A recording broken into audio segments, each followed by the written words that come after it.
സ്നേഹിക്കുക, മഹബ്ബത്ത്, നബിയോടുള്ള സ്നേഹം. ആ മഹബ്ബത്തിന് ചില അടയാളങ്ങളുണ്ട്. ആ മഹബ്ബത്തിന് ചില അടയാളങ്ങൾ, അതിലൊന്നാണ് നബി സല്ലല്ലാഹു അലൈഹി വസല്ലമയുടെ പേരിൽ സലാത്ത് ചൊല്ലുക എന്ന്. നബിയുടെ പേര് സലാത്ത് അള്ളാഹുവിൻ്റെ കൽപ്പനയാണ്. യാ ഇന്നല്ലാഹ വമലായികതഹു യസല്ലൂന അലൻ നബി യാ അയ്യുഹല്ലദീന ആമനൂ സല്ലൂ അലൈഹി വസല്ലിമു തസ്ലീമ.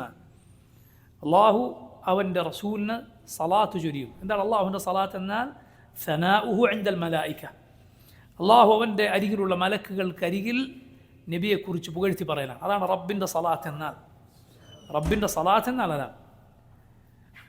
അതുപോലെ മലായികത്തിൻ്റെ സലാത്ത് എന്താണ്? ആളുകളുടെ സലാത്ത് എന്താണ്? നബിക്ക് സലാത്തിനും സലാമിനും വേണ്ടി അള്ളാഹുവിനോട് ചോദിക്കാനാണ്. നമ്മൾ പറയുക, നബിയുടെ പേര് കേട്ടാൽ സല്ലല്ലാഹു അലൈഹി വസല്ലം, അള്ളാഹു നബിക്ക് സലാത്ത് നൽകട്ടെ, നബിക്ക് സലാം നൽകട്ടെ.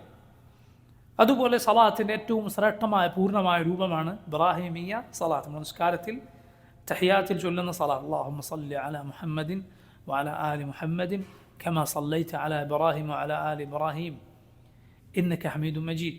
അല്ലാഹുമ്മ ബാരിക് അലാ മുഹമ്മദിൻ വഅലാ ആലി മുഹമ്മദിൻ കമാ ബാറക്ത അലാ ഇബ്രാഹിം വഅലാ ആലി ഇബ്രാഹിം ഇന്നക ഹമീദും മജീദ്.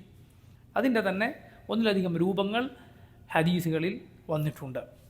അത് ചൊല്ലുക, സാധിക്കുന്നത്ര ചൊല്ലുക, എണ്ണമില്ല.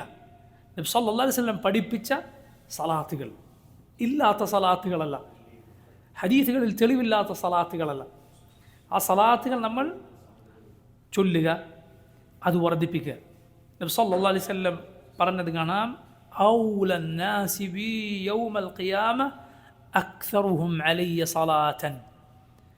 അന്ത്യനാളിൽ എന്നോട് ഏറ്റവും അടുത്ത സ്ഥാനം ലഭിക്കുക എൻ്റെ പേരിൽ ഏറ്റവും അധികം സലാത്ത് ചൊല്ലിയവർക്കാണ്.